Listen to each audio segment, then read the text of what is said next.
दोस्तों इस वीडियो में हम डिस्कस करने वाले निफ्टी बैंक निफ्टी कल 10 मई यानी कि बुधवार को किस साइड मोमेंटम कर सकते हैं, कौन से लेवल पर हम प्रॉफिटेबल ट्रेड ले सकते हैं, उसके पीछे का लॉजिक क्या है, टारगेट एंट्री स्टॉप लॉस सब कुछ हम डिस्कस करेंगे। साथ में ऑप्शन चेन एनालिसिस भी करेंगे ताकि मार्केट के क्रूशियल लेवल हमको कल के लिए पता लग जाए। तो दोस्तों वीडियो को एंड तक देखना ताकि काफी कुछ आपको नया सीखने को मिले।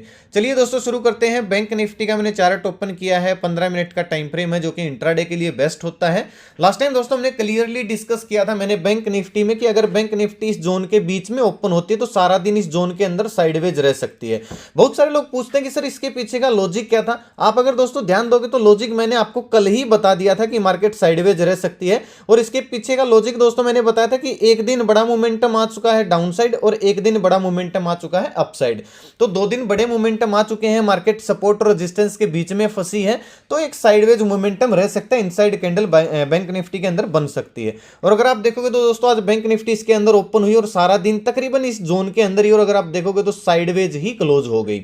हमने दोस्तों पुट साइड भी कोशिश की थी जाने की, कॉल साइड भी कोशिश की थी जाने की, लेकिन ये बात मैंने आपको कल भी बोली थी कि इस जोन के अंदर केवल रिस्की ट्रेडर ही ट्रेड करना और केवल 100 पॉइंट के टारगेट के लिए ही ट्रेड करना, यानी कि स्कैल्पिंग ही कर सकते हैं। यहां पे जब ब्रेकडाउन हुआ दिन का लो तो हम पुट साइड गए थे जिसमें हमको 30 पॉइंट के आसपास का लॉस हुआ। फिर हम जब ये हैमर कैंडल बन के अपसाइड ब्रेकआउट दिया तो हम 500-520 के टारगेट के लिए कॉल साइड गए थे जिसमें हमको 40-50 पॉइंट का प्रॉफिट हुआ, यानी कि बराबर बराबर पे ही रह गया। खैर वो सब तो दोस्तों पेपर ट्रेड करने के लिए था, कोई कॉल टिप्स नहीं थी, आपको भी पता है। कल का डिस्कशन कर लेते हैं दोस्तों, मार्केट कल कैसे बिहेव कर सकती है, कैसे मोमेंटम कर सकती है। जहां तक दोस्तों मुझे लग रहा है कि बैंक निफ्टी हो सकता है एक दिन और इस जोन के अंदर या फिर थोड़ा सा नीचे आके वापिस इसी जोन के अंदर क्लोजिंग दे दे, क्योंकि एक्सपायरी है एक दिन के बाद, तो एक्सपायरी को हम एक बड़ा मोमेंटम प्लान कर सकते हैं। लेकिन बड़ा मोमेंटम कब आ सकता है, जब बैंक निफ्टी इस जोन के अंदर ही क्लोजिंग दे दे और फिर हम अपसाइड का ब्रेकआउट का बड़ा मोमेंटम प्लान कर सकते हैं। ठीक है, तो एग्जैक्ट लेवल दोस्तों कौन से होंगे वो देखते हैं। देखिए बैंक निफ्टी की दोस्तों जो क्लोजिंग आई है वो आई है 43,200 के आसपास, यानी कि 198 पे, जो कि हमारा डाउनसाइड टारगेट था। और अपसाइड टारगेट क्या था हमारा 43,500-520 का। ये जोन दोस्तों मैंने कई दिन पहले ही मार्क कर दिया था आपके सामने, यानी कि 2 दिन पहले शायद मार्क किया था कि ये एक सेलिंग एरिया है जहां से टच करके बैंक निफ्टी डाउनसाइड आ सकती है। अब दोस्तों ये जोन टेस्ट हो चुका है। टेस्टेड का मतलब है कि जैसे कोई भी सपोर्ट या रेजिस्टेंस दोस्तों एक बार टच करके मार्केट उसको टेस्ट कर देती है तो फिर वो काम नहीं करता है, कि कमजोर हो जाता है, काम करने के चांस उसके कम हो जाते हैं। और अगर आप इस जोन को देखोगे तो एक बार तो सुबह सुबह ही टेस्ट हो गया, फिर दोपहर मतलब 12 बजे के आसपास फिर से टेस्ट हुआ और फिर डाउनसाइड इसने मार्केट को भेजा। अब ये जोन क्या काम कर सकता है, कर भी सकता है दोस्तों, नहीं भी कर सकता, 50-50 चांस है, लेकिन हम रिस्क नहीं ले सकते हैं। यानी कि इसके अपसाइड अगर ब्रेकआउट आता है तभी हम कॉल साइड जाने की कोशिश करेंगे। बैंक निफ्टी तो हमें पुट साइड थोड़ा सा टारगेट अच्छा दिख रहा है बैंक निफ्टी में, क्योंकि स्पेस दिख रहा है। बैंक निफ्टी में दोस्तों स्पेस थोड़ा सा कम दिख रहा है, यानी कि अगर फ्लैट ओपन हुई, फ्लैट ओपन होने के बाद 43,400 के ऊपर गई, हल्का सा रिटेस्ट करके अगर अपसाइड ब्रेकआउट देती है, प्राइस एक्शन बनाती है, तो हमको एक अच्छा टारगेट देखने को मिल सकता है। अपसाइड 60-70 पॉइंट का स्टॉप लॉस रहेगा, 1:2 हमारा टारगेट हो जाएगा, हम कॉल साइड प्लानिंग कर सकते हैं। लेकिन दोस्तों 43,400 का जो लेवल है इसको याद कर लीजिए, इससे पहले तो हमको कॉल साइड भूल के भी नहीं जाना है। इसके ऊपर अगर बैंक निफ्टी निकले, थोड़ा सा इस रेजिस्टेंस को फिर से टेस्ट करके फिर से रिटेस्ट करे, इस तरीके का अगर प्राइस एक्शन बने तो हमको एक बड़ा मोमेंटम अपसाइड देखने को मिल सकता है, क्योंकि ये रेजिस्टेंस कमजोर हो चुका है।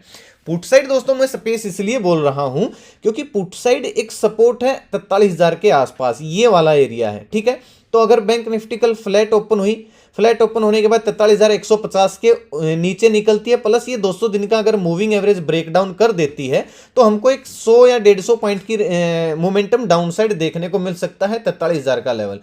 30-40 पॉइंट का स्टॉप लॉस रहेगा और 43,000 का हमारा टारगेट हो जाएगा, हम पुट साइड प्लानिंग कर सकते हैं। और इसलिए मैं दोस्तों इस सपोर्ट को मैं थोड़ा सा 43,000 के आसपास ले आता हूं, यानी कि ये लीजिए, यहां तक दोस्तों हमको एक स्कैल्पिंग ट्रेड मिल सकता है। असल में दोस्तों हमको बड़ा मोमेंटम कब मिलेगा, देखिए बैंक निफ्टी फ्लैट ओपन हो, यहां तक आए, या तो आप प्रॉफिट बुक कर लीजिए या फिर थोड़ा सा वेट कीजिए। यहाँ पे थोड़ा सा अपसाइड जाने के बाद अगर फिर से डाउन साइड जाती है तो हम यहाँ पे क्वांटिटी भी ऐड कर सकते हैं या फिर फ्रेश पोजीशन ही हम 43,000 के नीचे बना सकते हैं। और टारगेट हमारा क्या होगा, 42,700 का हमारा टारगेट होगा, यानी कि हमको 300 350 पॉइंट की डाउन साइड और रैली देखने को मिल सकती है। अगर ऐसा होता है तो दोस्तों आप 43,000 के नीचे 70-80 पॉइंट का स्टॉप लॉस डाल के और 200 या 250 पॉइंट के टारगेट के लिए पुट साइड प्लानिंग कर सकते हो। ये चीज दोस्तों याद रखना, ये सिनेरियो गैप डाउन ओपन होने के बाद भी बन सकता है, यानी कि गैप डाउन ओपन हुई सीधा 43,000 की रेंज के आसपास तो हम थोड़ा सा वेट कर जाएंगे, या तो एक पॉजिटिव कैंडल बने, इस टाइप की कैंडल बनी, अपसाइड ब्रेक हुआ और ये वाला जो लेवल है जहां पे आज क्लोजिंग दी है इसके ऊपर निकलनी चाहिए। अगर इसके ऊपर नहीं निकलती है तो सिनेरियो क्या बन सकता है, आपको वेट करना होगा। यहां 43,000 के आसपास ओपन हुई, 43,200 के पास गई और फिर से अगर नीचे आना शुरू होती है तो यहां पे एक नेगेटिव कैंडल बनते ही उस कैंडल का हाई स्टॉप लॉस डाल के हम थोड़े से बड़े टारगेट के लिए पुट साइड प्लानिंग कर सकते हैं, यानी कि 42,700 के टारगेट के लिए हम पुट साइड प्लानिंग कर सकते हैं 43,000 का लेवल ब्रेक होते ही, या फिर यहां पे टॉप में इस जहां पे आज क्लोजिंग आई है यहां पे कोई इस टाइप की नेगेटिव कैंडल बनते ही। ये सिनेरियो दोस्तों आपको कल थोड़ा सा ज्यादा देखने को मिल सकता है। अगर गैप अप ओपन होती है तो क्या करेंगे, देखिए अगर दोस्तों गैप अप ओपन हुई 400 के आसपास, ध्यान से सुनिएगा, आपको क्या करना है, थोड़ा सा इंतजार करना है। यहां पे बैंक निफ्टी थोड़ा सा समय बिता सकती है गैप अप ओपन होने के बाद, क्योंकि ऊपर थोड़ा सा रेजिस्टेंस है। तो जब ये समय बिताए, देखिए ओपन हुई 400 के आसपास, थोड़ा सा समय बिताया, फिर ब्रेकआउट अगर दे रही है 43,500 का, तो हमको एक अच्छी रैली देखने को मिल सकती है, क्योंकि ये लेवल कई बार टेस्ट हो चुका है, सेलर बार बार ट्राई कर चुके हैं। बार बार दोस्तों सेलर ट्राई नहीं करेंगे, और जितने भी दोस्तों कॉल राइटर मिलेंगे उनका स्टॉप लॉस कहीं ना कहीं 43,500 600 इसके ऊपर ही, यानी कि इस रेंज में मिलने वाला है। तो जैसे ही मार्केट इस पॉइंट को हिट करके अपसाइड जाना शुरू करेगी तो ये लोग पैनिक होना शुरू करेंगे और निकलना शुरू करेंगे, और मार्केट में एक शॉर्ट कवरिंग अपसाइड देखने को मिल सकती है। यानी कि गैप अप ओपन होने के बाद आपको इंतजार करना कब ये 43,500 के लेवल को ब्रेक करती है, 550 के लेवल को ब्रेक करती है अपसाइड, यानी कि ये वाला जो स्विंग है इसको ब्रेक करती है। 60-70 पॉइंट का स्टॉप लॉस डाल के 1:2 टारगेट के लिए हम कॉल साइड प्लानिंग कर सकते हैं। बड़ा दोस्तों गैप अप ओपन हो जाती है, मान लीजिए इस रेंज में ओपन होते तो भी आपको वेट करना होगा, फिर ये सपोर्ट का काम करेगा। ये लाइन फिर आपकी, यानी कि 43,500 का लेवल के ऊपर ओपन होती है तो 43,500 आपका सपोर्ट का काम करेगा। वेट करेंगे, थोड़ा सा डाउन साइड आए, यहाँ पे कोई पॉजिटिव कैंडल बनाए तो रिकवरी प्लान करेंगे, या फिर थोड़ी सी अपसाइड जाए और ऑल टाइम हाई के पास जाने के बाद, सॉरी ऑल टाइम हाई नहीं है, 43,950 या 44,000 का लेवल है, इस लेवल पे जाने के बाद ये सेलिंग एरिया है, यहाँ पे कोई नेगेटिव कैंडल बनाए तो हम डाउन साइड प्लानिंग करेंगे। एक चीज दोस्तों याद रखना, कल बैंक निफ्टी अगर डाउन साइड जाती है तो कभी भी रिकवरी कर सकती है। इस पॉइंट को आप नोट कर लेना, कल अगर बैंक निफ्टी डाउन साइड जाती है तो कहीं ना कहीं ये जो पॉइंट है, ये बाइंग एरिया है, यहां से बैंक निफ्टी कभी भी रिकवरी कर सकती है। बहुत बड़ा गैप डाउन ओपन हो जाती है तो भी आपको वेट करना है इस लेवल में आने का। मान लीजिए यहां पे गैप डाउन ओपन हुई, थोड़ा सा वेट कीजिए, अगर डाउन साइड आ रही है तो पुट साइड तब तक नहीं जाना जब तक 42,700 के नीचे ना निकलना शुरू कर दे और 700 के नीचे एक दो कैंडल क्लोज ना कर दे। वरना दोस्तों यहां पे आने के बाद कोई पॉजिटिव कैंडल बनी तो फटाक से रिकवरी भी आ सकती है। यहां तक के टारगेट के लिए हम कॉल साइड भी प्लानिंग कर सकते हैं बैंक निफ्टी में। बाकी दोस्तों आपको ऑप्शन चैनल में समझ में आएगा, मैं आपको समझाने की कोशिश करूंगा कौन से लेवल पर ज्यादा कॉल पुट राइटिंग हुई है। टेलीग्राम पे दोस्तों अगर मैं आज आपको बात करूं तो पहली स्टडी हमारी पी थी, और अगर देखोगे तो भाई लास्ट में इसी स्टडी ने टारगेट दे दिया। हालांकि इसमें ऐसे लग गया था भाई, लेकिन अगर 10-20 पॉइंट ऊपर नीचे, पता नहीं, मुझे देखा नहीं ऐसे लगा या नहीं लगा, क्योंकि हम पहले ही इससे निकल गए थे तकरीबन 30 पॉइंट नीचे ही। लेकिन हमारा व्यू मतलब कहीं ना कहीं ठीक था, क्योंकि मैंने सुबह के व्यू में बोला था कि भाई मार्केट अभी तक का डेटा नेगेटिव बना हुआ, भले ही मार्केट गैप अप ओपन हो रही हो और ऊपर सेलिंग एरिया है तो खुलते ही बुलिश ना बने। लेकिन पता है क्या है दोस्तों, प्रीमियम का चक्कर पड़ जाता है, ठीक है। अब हम कई बार ना प्रीमियम को प्रिडिक्ट नहीं कर पाते हैं। 170-80 के आसपास अगर हम बाय करते हैं तो हमको प्रीमियम प्रिडिक्ट करना होता है, कितना स्विंग टूटेगा तो कितना हमारा प्रीमियम रह जाएगा। तो प्रीमियम के कैलकुलेशन में कई बार गड़बड़ हो जाती है, जिस वजह से स्टॉप लॉस, इसलिए मैं बोलता हूं टारगेट स्टॉप लॉस देने वाला कोई भगवान नहीं है, वो भी एक प्रिडिक्ट करके ही दे रहा है। तो आपको हमेशा अपने रिस्क रिवार्ड के अनुसार ही प्रॉफिट बुकिंग करनी चाहिए। हालांकि इसमें से निकलने के बाद हम कॉल साइड गए थे जिसमें हमको 40-50 पॉइंट मिल गए, 550 तक जब मार्केट गई थी, 540 तक तो मिल गए थे, वो तो कोई बात नहीं है। ये कोई कॉल टिप्स नहीं है दोस्तों, मैं बोलता भी हूं, हर रोज बोलता हूं, चाहे टारगेट हिट हो चाहे down side stop loss hit हो, ये कोई कॉल टिप्स नहीं है। ये केवल पेपर ट्रेड करने के लिए मैं स्टडी देता हूं। पीछा डाटा ही मैंने अपडेट किया था और इसके बाद ही हमारा थोड़ा सा टारगेट की तरफ मार्केट गई थी, जिसमें हमको 50-60 पॉइंट मिले थे, सॉरी 40-50 पॉइंट मिले थे। ये टेलीग्राम का चैनल है दोस्तों, आप जाके ज्वाइन कर सकते हो। आपको सुबह का व्यू देता हूँ, मार्केट में अगर कुछ चेंजेज होते हैं वो देता हूँ, कभी स्टडी बनती है तो वो भी देता हूँ, और पीसीआर डेटा भी अपडेट करता हूं समय समय पर जब भी जरूरत होती है। 100% फ्री चैनल है। वीडियो के डिस्क्रिप्शन में आपको लिंक मिल जाएगा, नहीं तो कमेंट में पिन कर दूंगा। प्लीज दोस्तों फ्रॉड चैनल को ज्वाइन ना करें, क्योंकि अगर आप सर्च करोगे तो इस लोगों से, इस नाम से आपको बहुत सारे फ्रॉड चैनल मिलेंगे। उनके सब्सक्राइबर भी हमसे ज्यादा दिख सकते हैं, लेकिन वो फेक सब्सक्राइबर हैं, बोट सब्सक्राइबर हैं। मेरे नाम से अगर कोई पैसे मांगे कॉल टिप्स के लिए तो मत देना भाई। तो प्लीज हाथ जोड़कर रिक्वेस्ट है दोस्तों, मेरा कोई पेड ग्रुप नहीं है, मेरा कोई व्हाट्सअप ग्रुप नहीं है, मेरा कोई इन्वेस्टमेंट प्लान नहीं है, मैं कोई कॉल टिप्स एडवाइस नहीं देता हूं। मेरे नाम से किसी को मेरा फोटो या लोगो देख के पैसे ना दें, ठीक है। और ये मैं हर वीडियो में आपको इसलिए समझाता हूं ताकि कोई लूटने पिटने से बच जाए, ठीक है। और ओरिजिनल चैनल का लिंक वीडियो के डिस्क्रिप्शन में ही मिलेगा, नहीं तो मैं कमेंट में पिन कर दूंगा, उसी से ज्वाइन करें। इससे अच्छा करे ही ना, और सीखने के लिए आए भाई, कॉल टिप्स के लिए मत आए। वो कोई कॉल टिप्स का ग्रुप नहीं है, सीखने के लिए आ सकते हो, भरपूर ज्ञान मिलेगा, ठीक है। चलिए निफ्टी का देख लेते हैं। निफ्टी दोस्तों आज अच्छा खासा मोमेंटम निफ्टी ने अपसाइड दिया था। जिस तरीके का मोमेंटम था और जिस तरीके की निफ्टी ने पीसीआर डाटा भी पॉजिटिव निफ्टी का बना हुआ था, ये मैं सोच नहीं रहा था कि इतना बड़ा डाउनफॉल आ जाएगा निफ्टी में, यानी कि अपसाइड से डाउनसाइड आ जाएगी। डाउनफॉल तो क्या है, साइडवेज ही है।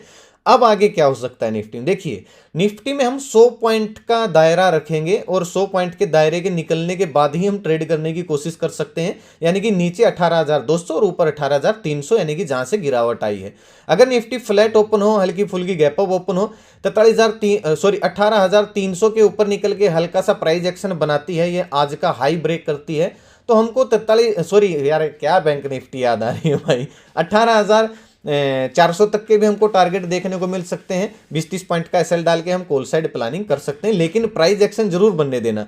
हालांकि हमारा जो सेलिंग एरिया था अभी टेस्ट हुआ है, लेकिन मतलब क्या ही बोले भाई, थोड़ा सा मतलब टच करने से रह गया, वरना ये टेस्ट ही हो जाता। तो इस पे भी डर रहेगा निफ्टी में कि कहीं सेलिंग एरिया से कहीं ना कहीं नीचे ना आ जाए। और दूसरी बात क्या है कि थोड़ा सा बड़ा सेलिंग एरिया है, 18,350 से 18,380 तक का सेलिंग एरिया है, यानी कि 30 पॉइंट का सेलिंग एरिया है।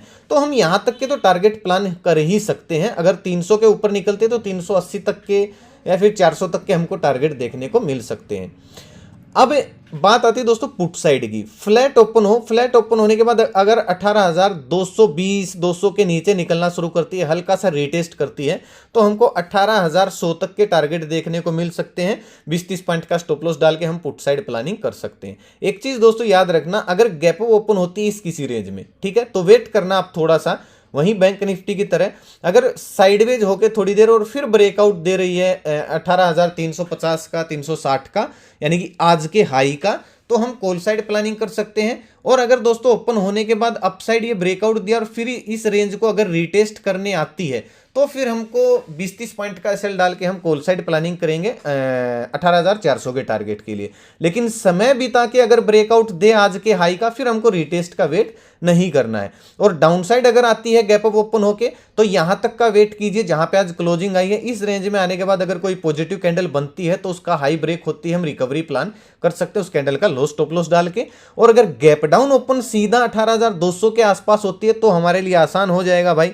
एक नेगेटिव कैंडल बनी नोटिस वाली, हम स्ट्रेटजी अप्लाई करेंगे, पहली 15 मिनट की कैंडल को दोनों साइड से मार्क करेंगे, डाउन साइड आई, ब्रेक किया दिन का लो, रीटेस्ट किया, और फिर से अगर निकलती है तो फिर 18,100 के हमारे टारगेट हो जाएंगे, हम पुट साइड प्लानिंग कर सकते हैं। ये दोस्तों हर तरीके का मैंने आपको सिनेरियो बता दिया। कल मार्केट दोनों साइड भी मोमेंटम कर सकता है। अगर डाउन साइड गई तो दोस्तों रिकवरी आ सकती है निफ्टी और बैंक निफ्टी दोनों में, ये चीज याद रखना, क्योंकि थोड़ा थोड़ा नीचे, यानी कि निफ्टी में 100-150 पॉइंट नीचे और बैंक निफ्टी में 300-400 पॉइंट नीचे बाइंग एरिया है, तो यहां से रिकवरी संभव है, जो कि मैंने आपको चार्ट में समझा दिया अच्छे से। ऑप्शन चेन की दोस्तों अगर बात करूं तो आपको अभी समझ में आएगा, निफ्टी में सॉरी ये बैंक निफ्टी का है, अभी समझ में आएगा। मैं आपको दिखा देता हूं, निफ्टी में आपको 18,200 के लेवल पर सबसे ज्यादा पुट राइटिंग मिलेगी। हालांकि दोनों साइड से आज लोग भागे हैं, पुट राइटर भी भागे हैं, कॉल राइटर भी भागे हैं, क्योंकि साइडवेज मार्केट में प्रॉफिट बुकिंग कर लेते हैं थोड़े बहुत लोग जो सेलर होते हैं। लेकिन आपको दिखेगा 18,200 पे इंपोर्टेंट सपोर्ट और 18,300 पे इंपोर्टेंट रेजिस्टेंस। इन दोनों के बाहर अगर निफ्टी आपको निकलती दिखे, रिटेस्ट करती दिखे, तभी हमको एक 100 पॉइंट की अपसाइड और डाउनसाइड रैली देखने को मिल सकती है। बैंक निफ्टी की जहां तक दोस्तों मैं बात करूं तो 43,000 का लेवल आपको इंपोर्टेंट सपोर्ट का काम करता हुआ दिखेगा, और 43,500, 300, 400 सभी के सभी लेवल रेजिस्टेंस है भाई। क्यों? क्योंकि देखिए भर भर के कॉल राइटिंग हुई, हौसले देखिए कॉल राइटर के। एक चीज दोस्तों याद रखना, अगर बैंक निफ्टी कल अपसाइड मतलब थोड़ी सी गैप अप ओपन हो गई, मान लीजिए 400 के आसपास, और अपसाइड ही जाना शुरू कर दिया, तो ये लोग ऐसे ट्रैप होंगे, जैसे ही पोजीशन काटेंगे तो आपको वन वे मोमेंटम भी देखने को मिल सकता है। और अदरवाइज भाई ये लोग अगर ताकतवर होंगे तो फिर ऊपर जाने ही नहीं देंगे। हर 300 या 400 हर दोनों पॉइंट से इस टाइप की कोई नेगेटिव कैंडल बनते ही सेलिंग आ सकती है। 43,000 का लेवल अगर ब्रेक होता है तो ही हमको एक 300-400 पॉइंट की रैली डाउनसाइड देखने को मिल सकती है ऑप्शन चैन के अनुसार। लेकिन ये बदल जाती है, मार्केट कल भी साइडवेज रह सकती है अगर बीच में इस जोन के ओपन होती है निफ्टी बैंक निफ्टी, तो क्योंकि फिर एक्सपायरी के लिए मार्केट बड़ा मोमेंटम कर सकती है 2 दिन साइडवेज रह के। आई होप आपको दोस्तों समझ में आया होगा मैं आपको क्या बोलने की कोशिश कर रहा हूँ। आप चार्ट में मार्क कर सकते हो सभी जोन को, लेवल मैंने आपको बता दिए। वीडियो अच्छी लगे तो लाइक और शेयर जरूर करना, ताकि जरूरतमंद लोगों तक ये वीडियो आसानी से पहुंच जाए। और नए आए हो चैनल पे तो सब्सक्राइब कर लीजिए भाई, साथ में घंटी के निशान को जरूर दबाना, ताकि हर वीडियो का नोटिफिकेशन अब तक आसानी से पहुंचता रहे। अपना कीमती समय निकाल के वीडियो देखने के लिए बहुत बहुत धन्यवाद। भगवान करे आपका दिन शुभ रहे दोस्तों। मिलते हैं कल एक नई वीडियो के साथ, तब तक के लिए बाय बाय। जय माता दी, जय हिंद।